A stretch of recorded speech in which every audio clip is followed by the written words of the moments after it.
ಇಲ್ಲಿ ನೆರೆದಿರುವ ಎಲ್ಲ ಗಣ್ಯರಿಗೆ, ನನ್ನ ಗುರುಗಳಿಗೆ, ತಂದೆ ತಾಯಿಗೆ, ಹಾಗೆ ಪ್ರೀತಿಯ ಸ್ನೇಹಿತರಿಗೆ ಎಲ್ಲರಿಗೂ ವಂದಿಸುತ್ತಾ ನನ್ನ ಮಾತುಗಳನ್ನು ಪ್ರಾರಂಭಿಸುತ್ತೇನೆ. ನನ್ನ ಈ ದಿನದ ವಿಷಯ ಕೃತಜ್ಞತೆ. ಬರದಿಹುದರೆಣಿಕೆಯಲ್ಲಿ ಬಂದಿಹುದ ಮರೆಯದಿರು.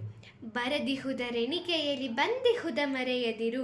ಗುರುತಿಸು ಒಳಿತಿರುವುದನ್ನು ಕೇಡುಗಳ ಮಧ್ಯೆ. ಗುರುತಿಸು ಒಳಿತಿರುವುದನ್ನು ಕೇಡುಗಳ ಮಧ್ಯೆ. ಬಂದ ಭಾಗ್ಯವನೆನೆ ಬಾರೆನೆಂಬುದನ್ನು ಬಿಡು. ಈ ಮಂಕುತಿಮ್ಮನ ಸಾಲುಗಳು ಅದೆಷ್ಟು ಅರ್ಥಗರ್ಭಿತ ಅಲ್ಲ. ನಾವು ಇರೋ ವಿಷಯಗಳನ್ನು ಬಿಟ್ಟು ಇಲ್ಲದೇ ಇರೋ ವಿಷಯಗಳ ಬಗ್ಗೆ ಎಷ್ಟು ಯೋಚನೆ ಮಾಡ್ತೀವಿ. ತಪ್ಪುಗಳ ಮಧ್ಯೆ ಒಂದು ಒಳ್ಳೆ ಕೆಲಸನ ಗುರ್ತಿಸೋದನ್ನು ನಾವು ಎಷ್ಟು ಮರ್ತು ಹೋಗ್ತೀವಿ ಅಲ್ವಾ. ಯಾವಾಗಲೂ ತಪ್ಪುಗಳನ್ನೇ ಹುಡುಕ್ತೀವಿ, ಒಳ್ಳೆ ಕೆಲಸನ ಹುಡುಕಲ್ಲ ಒಂದು ಮನುಷ್ಯನಲ್ಲಿ.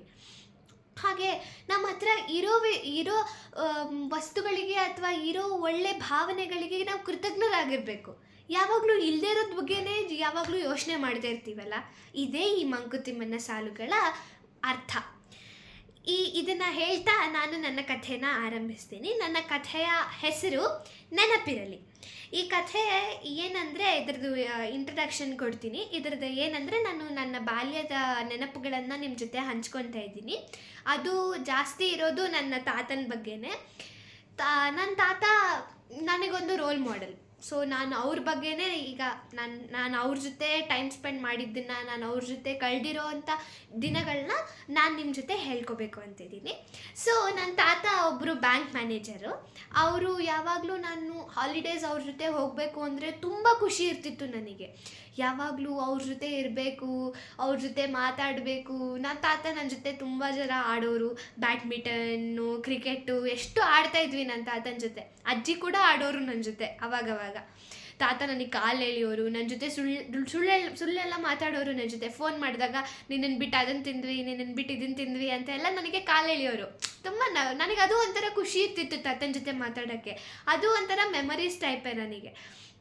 ಸೊ ಅದೆಲ್ಲ ಒಂಥರ ನನಗೆ ತಾತನ ಜೊತೆ ಟೈಮ್ ಸ್ಪೆಂಡ್ ಮಾಡೋದು, ಅಜ್ಜಿ ತಾತನ ಜೊತೆ ಟೈಮ್ ಸ್ಪೆಂಡ್ ಮಾಡೋದು ಅಂದರೆ ತುಂಬ ಖುಷಿ. ಹೊರಗಡೆ ಹೋಗೋಕ್ಕೆ ಅಂತಕ್ಕಿಂತ ಖುಷಿ ನನಗೆ ತಾತ ಅಜ್ಜಿ ಜೊತೆ ಟೈಮ್ ಸ್ಪೆಂಡ್ ಮಾಡೋದ್ರಲ್ಲೇ ತುಂಬ ಸಿಗ್ತಾಯಿತ್ತು. ಸೊ ಹೀಗಿರುವಾಗ ತಾತ ನನಗೆ ರಾತ್ರಿ ಹೊತ್ತು ಮಲಗಬೇಕಾದ್ರೆ ರಾಮಾಯಣ, ಮಹಾಭಾರತ, ಪಂಚತಂತ್ರ ಕಥೆಗಳನ್ನೆಲ್ಲ ಹೇಳೋರು. ಆವಾಗ ನನಗಿದೆಲ್ಲ ಅರ್ಥ ಆಗ್ತಿತ್ತೋ ಇಲ್ವೋ ನಂಗೆ ಗೊತ್ತಿಲ್ಲ. ಬಟ್ ಬೆಳೀತಾ ಬೆಳೀತಾ ನಾನು ಅದನ್ನೆಲ್ಲ ಲೈಫಲ್ಲಿ ಇಂಪ್ಲಿಮೆಂಟ್ ಮಾಡ್ತಾ ಹೋದೆ. ಯಾವಾಗಲೂ ಅರ್ಥ ಆಗ್ತಾ ಹೋಯಿತು ನನಗೆ. ತಾತ ಇದನ್ನು ಹೇಳಿದ್ದಕ್ಕೋಸ್ಕರ ನಾನು ಹಿಂಗಿದ್ದೀನಿ.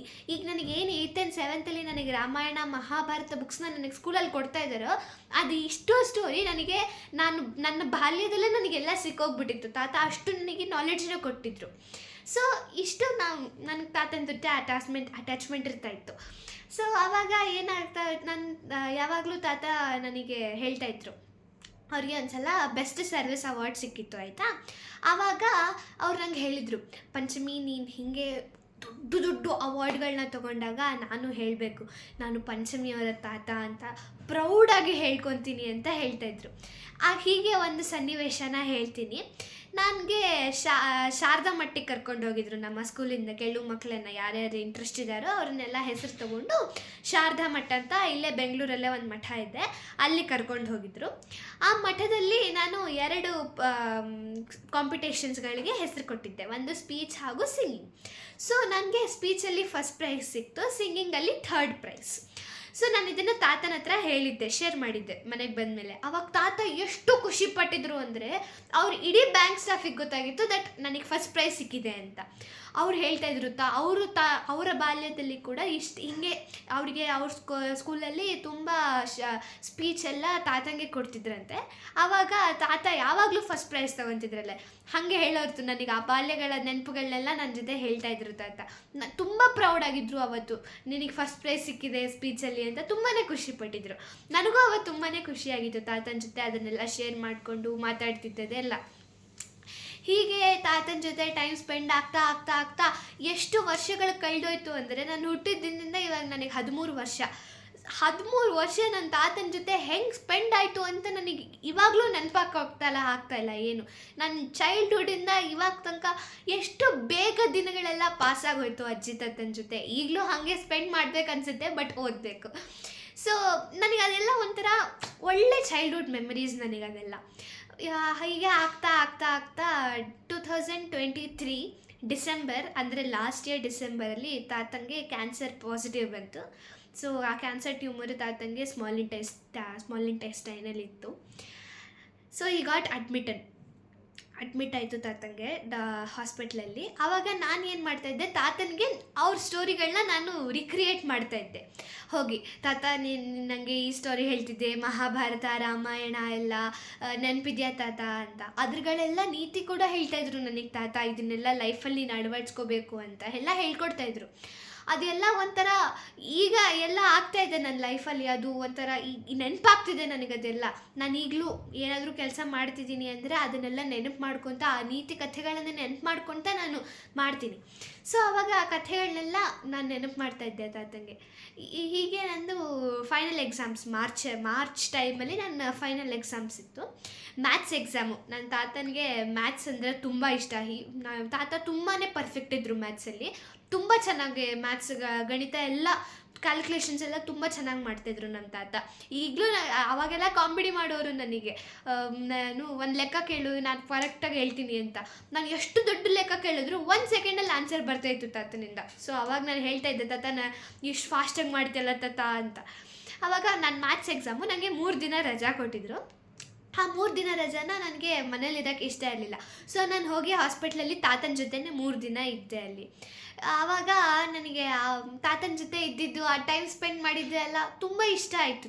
ತಾತಂಗೆ ಅದು ಎಷ್ಟೇ ಕಷ್ಟ ಇದ್ದರೂ, ಒಳಗಡೆ ಟ್ಯೂಮರ್ ಇದೆ, ಅದು ಎಷ್ಟೇ ಕಷ್ಟ ಇದ್ದರೂ ತಾತ ಎಷ್ಟು ಧೈರ್ಯವಾಗಿದ್ದರು ಅಂದರೆ, ನನಗೆ ಹೇಳೋರು ಧೈರ್ಯನವರು. ಹಾಗೆಯೇ ಆ ಧೈರ್ಯ ಜೊತೆ ನನಗೆ ಮತ್ತೆ ಕಾಲು ಎಳೆಯೋರು ಕೂಡ, ಹಾಸ್ಪಿಟ್ಲಲ್ಲಿ ಕಾಲು ಎಳೆದವರು ನನಗೆ. ಅಷ್ಟು ಖುಷಿ ತಾತನ ಜೊತೆ ನನಗೆ ಇರಬೇಕು ಅಂದರೆ. ಆವಾಗ ಏನಾಯಿತು, ನನಗೆ ಬಯಾಲಜಿ ಎಕ್ಸಾಮ್ ಇತ್ತು ನೆಕ್ಸ್ಟ್ ಡೇ. ಸೊ ನಾನು ಹೊರಡಬೇಕಿತ್ತು ಹಾಸ್ಪಿಟ್ಲಿಂದ. ಸೊ ನಾನು ಹೊರಟೆ. I think all the best ಅಂತ ಹೇಳಿದರು ತಾತ ನನಗೆ. ಅದಷ್ಟೇ ಅನಿಸುತ್ತೆ ನಾನು ಲಾಸ್ಟ್ ತಾತನ ಜೊತೆ ಮಾತಾಡೋಕ್ಕಾಗಿತ್ತು. ಲಾಸ್ಟ್ ನನ್ನ ಅದೃಷ್ಟ ಇದ್ದಿದ್ದೆ ಅಷ್ಟು ಅನಿಸುತ್ತೆ ನನ್ನ ತಾತನ ಜೊತೆ ಮಾತಾಡೋಕ್ಕೆ. ಮಾರ್ಚ್ 12 ನಾನು ಹೋದೆ ಮನೆಗೆ. ಎಕ್ಸಾಮ್ ಇದೆ ನನಗೆ ಮಾರ್ಚ್ 13 ಅಂತ. ಅಮ್ಮನ ಹೆಲ್ಪ್ ಬೇಕಿತ್ತು ನನಗೆ. ಅಮ್ಮ, ನನಗೆ ಬಯಾಲಜಿ ಎಕ್ಸಾಮ್ ಇದೆ, ಬಾ ಅಮ್ಮ, ನನಗೆ ಹೆಲ್ಪ್ ಬೇಕು ನಿಂದು ಅಂತ ಕರೆದೆ. ಆವಾಗ ಅಮ್ಮ ಸರಿ ಆಯಿತು ಅಂತ ಬಂದರು. ಆಯುರ್ವೇದ ಟ್ರೀಟ್ಮೆಂಟ್ ಎಲ್ಲ ಟ್ರೈ ಮಾಡಿದ್ವಿ ತಾತಂಗೆ, ಏನೂ ವರ್ಕ್ ಆಗಲಿಲ್ಲ. ಆವಾಗ ನಾನು ಅಮ್ಮನ ಕರೆದೆ, ಅಮ್ಮ ಬಾ ಅಮ್ಮ, ನನಗೆ ಓದಕ್ಕೆ ಬೇಕು, ನನಗೇನು ಅರ್ಥ ಆಗ್ತಾಯಿಲ್ಲ, ನೀನು ಹೆಲ್ಪ್ ಬೇಕು ನನಗೆ ಅಂತ. ಆವಾಗ ಅಮ್ಮ ಬಂದರು. ನಾನು ಅವತ್ತು ಎಷ್ಟು ಹತ್ತಿದ್ದೀನಿ ಅಂದರೆ, ಮಾರ್ಚ್ 12 ತಾತ ನೆನಪಿಸ್ಕೊಂಡು, ಏನಾಗಿದೆ ಗೊತ್ತಿಲ್ಲ, ತಾತ ನನಗೆ ಆಟ ಆಡಿಸ್ತಿದ್ದು ಅವ್ರು ನೆನಪು ಮಾಡಿಕೊಂಡು ಅದನ್ನೆಲ್ಲ ತುಂಬ ನೆನಪಾಯಿತು ನನಗೆ. ತಾತನ ಜೊತೆ ಇದ್ದಿದ್ದೆಲ್ಲ ಮೆಮರೀಸು ತುಂಬ ನೆನಪಾಗ್ತಾ ಹೋಯಿತು. ಅದೆಲ್ಲ ನೆನ್ಪು ಮಾಡ್ಕೊತ ಎಷ್ಟು ಜೋರಾಗತ್ತೆ ಅಂದರೆ, ಕೊನೆಗೆ ನನ್ನ ಅತ್ತೆ ಮಾವ ಎಲ್ಲ ನನ್ನನ್ನು ಸಮಾಧಾನ ಮಾಡಿದ್ರು. ಇದೇ life, you have to go on ಅಂತ ಎಲ್ಲ ಹೇಳ್ಕೊಟ್ರು ನನಗೆ. ತುಂಬ ನೆನಪಾಯಿತು ನನಗೆ ತಾತ. ಆವಾಗ ಮಾರ್ಚ್ 13 ನಾನು ಮಲ್ಕೊಂಡೆ. ಅದು ಅವತ್ತು ರಾತ್ರಿ ಎಲ್ಲ ಆದ್ಗಿ ಮಲ್ಕೊಂಡೆ. ಬೆಳಗ್ಗೆ ಎದ್ದು ನೋಡ್ತೀನಿ ಅಮ್ಮ ತುಂಬ ಅಳ್ತಿಯಾಳೆ. ಯಾಕೆ ಅಳ್ತಿಯಾಳೆ ಅಂತ ಗೊತ್ತಿಲ್ಲ. ಕೇಳಿ ನೋಡ್ತೀನಿ ತಾತ ಇಲ್ಲ ಅಂತ ಗೊತ್ತಾಯಿತು. ತಾತ ಇಲ್ಲ ಅಂತ ಗೊತ್ತಾಯ್ತು. ನನಗೆ ಡೈಜೆಸ್ಟೇ ಮಾಡ್ಕೊಳಕ್ಕಾಗಲಿಲ್ಲ ಅದನ್ನು. ನನ್ನನ್ನು ಅಷ್ಟು ಪ್ರೀತಿಯಿಂದ ಸಾಕಿ ಸಲಹಿದ ನನ್ನ ತಾತ ಇಲ್ಲ ಅಂತ ನನಗೆ ನಂಬಕ್ಕೂ ಆಗಲಿಲ್ಲ. ಕೊನೆಗೆ ಎಲ್ಲ ಆಗಿ ನನಗೆ ಈಗಲೂ ಅವ್ರ ನೆನಪುಗಳು ತುಂಬ ಇದೆ ನನ್ನ ಹತ್ರ. ಅದೆಲ್ಲ ತುಂಬ ಕಾಡುತ್ತೆ ಕೂಡ. ಅದೆಲ್ಲ ನನಗೆ ತಾತನ ಮರೆಯೋಕ್ಕೆ ಆಗಲ್ಲ ನನ್ನ ಲೈಫಲ್ಲಿ. ಅವರ ಬಿಹೇವಿಯರು, ಅವ್ರು ಇದ್ದಿದ್ದ ಲೈಫ್ ಸ್ಟೈಲು, ಅದನ್ನೆಲ್ಲ ನೋಡ್ತಾ ಇದ್ದರೆ ಅವ್ರ ಥರನೇ ನಾವು ಬದುಕಬೇಕು ಅಂತ ನನಗನ್ಸುತ್ತೆ. ನನಗೀಗಲೂ ನನ್ನ ಮಾದರಿ, ನನ್ನ ರೋಲ್ ಮಾಡೆಲ್ ಅಂದರೆ ನನ್ನ ತಾತನೇ. ನಾನು ಅದಕ್ಕೆ ಅನ್ಕೊತಿರ್ತೀನಿ ಯಾವಾಗಲೂ ದೇವ್ರ ಹತ್ರ, ನನಗೆ ತಾತ ಇದ್ದಿದ್ದಷ್ಟು ಧೈರ್ಯ, ಆದಷ್ಟು ಪೇಯ್ನ್ ಇದ್ರೂ ತಾತ ತುಂಬ ಧೈರ್ಯವಾಗಿದ್ದರು ಹಾಸ್ಪಿಟ್ಲಲ್ಲಿ. ಸೊ ನಾನು ಇವಾಗಲೂ ಅದನ್ನೇ ಬೇಡ್ಕೊಳ್ಳೋದು ದೇವ್ರ ಹತ್ರ, ನನಗೆ ಅಷ್ಟು ತಾತನಷ್ಟು ಧೈರ್ಯ ಬೇಕು ಅಂತ. ತಾತ ಇದ್ದಿದ್ದಷ್ಟು ಧೈರ್ಯ ಬೇಕು ನನಗೆ ಅಂತ. ಸೊ ನಾನು ಯಾವಾಗಲೂ ಇವಾಗ ಅದನ್ನೇ ಯೋಚನೆ ಮಾಡ್ತಾ ಇರ್ತೀನಿ. ನಾನೀಗೇನೇ ಇದ್ದರೂ ನಾನು ಈ ಕನ್ನಡ ಮಾತಾಡ್ತೀನಿ, ಆಲ್ಫಾಬೆಟ್ಸ್ ನಾನು ಪ್ರೊನೌನ್ಸಾಗಿ ನೀಟಾಗಿ ಪ್ರೊನೌನ್ಸ್ ಮಾಡ್ತೀನಿ, ಒತ್ತಕ್ಷರ, ಕಾಗಣಿತ, prime ministers, presidents, chief ministers, home ministers ಎಲ್ಲ ಅದರಿಂದ ಹೇಳ್ಕೊಟ್ಟಿದ್ದೆ. ನನ್ನ ಫಸ್ಟ್ ಗುರು ಅಂದರೆ ನನ್ನ ತಾತನೇ. ಹಾಲಿಡೇ ಟೈಮಲ್ಲೆಲ್ಲ ಸುಮ್ಮನೆ ಹೇಳ್ಕೊಡ್ತಾಯಿದ್ರು ಇದನ್ನೆಲ್ಲ ನನಗೆ ತಾತ, ನನಗೆ ಲೈಫಲ್ಲಿ ಹೆಲ್ಪ್ ಆಗುತ್ತೆ ಅಂತ. ಸೊ ಎಲ್ಲ ಕ್ರೆಡಿಟ್ ನನಗೇನೇ ಇಲ್ಲಿ ನಾನು ಈ ಸ್ಟೇಜ್ ಮೇಲೆ ನಿಂತ್ಕೊಂಡು ಇಷ್ಟು ಮಾತಾಡ್ತಿದ್ದೀನಿ, ಇಷ್ಟು ನೀಟಾಗಿ ಕನ್ನಡ ಪ್ರೊನೌನ್ಸ್ ಮಾಡ್ತಿದ್ದೀನಿ ಅಂದರೆ ಎಲ್ಲ ಕಾರಣ ನನ್ನ ತಾತನೇ. ಸೊ ನನಗೆ ನಾನು ಯಾವಾಗಲೂ ಟ್ರೈ ಮಾಡ್ತೀನಿ ಇದನ್ನು ನನ್ನ ಲೈಫಲ್ಲಿ. ನಾನು ಏನೇ ಮಾಡಿದ್ರೂ ನಾನು ಅದನ್ನು ತಾತನ ರೆಪ್ರೆಸೆಂಟ್ ಮಾಡಬೇಕು, ನನ್ನ ಕೆಲಸದಲ್ಲಿ ನಾನು ತಾತನ ರೆಪ್ರೆಸೆಂಟ್ ಮಾಡಬೇಕು ಅಂತ ನನಗಿಷ್ಟ, ನನಗೆ ಆಸೆ ಕೂಡ, ಅದು ನಾನು ಮಾಡ್ತೀನಿ ಕೂಡ. ನಾನು ಎಲ್ಲ ಕೆಲಸದಲ್ಲಿ ನನ್ನ ತಾತನ ರೆಪ್ರೆಸೆಂಟ್ ಮಾಡ್ತೀನಿ. ಸೊ ಇದನ್ನು ಹೀಗೆ ನನ್ನ ತಾತ ನನಗೆ ಇಷ್ಟೆಲ್ಲ ಮಾತಾಡ್ತಿದ್ದೀನಿ ಮುಂದೆ, ಬ್ರೇವ್ ಆಗಿ, ಕರೇಜಾಗಿ, ಡೇರಾಗಿ ನಿಂತ್ಕೊಂಡು ಮಾತಾಡ್ತಿದ್ದೀನಿ ಅಂದರೆ ಆಲ್ ಬಿಕಾಸ್ ಆಫ್ ಮೈ ತಾತ. ಈಗಲೂ ನನಗೆ ಧೈರ್ಯ ಕೊಡ್ತಾ ಇದ್ದಾರೆ ಅಂದರೆ ಅದು ನನ್ನ ತಾತನೇ.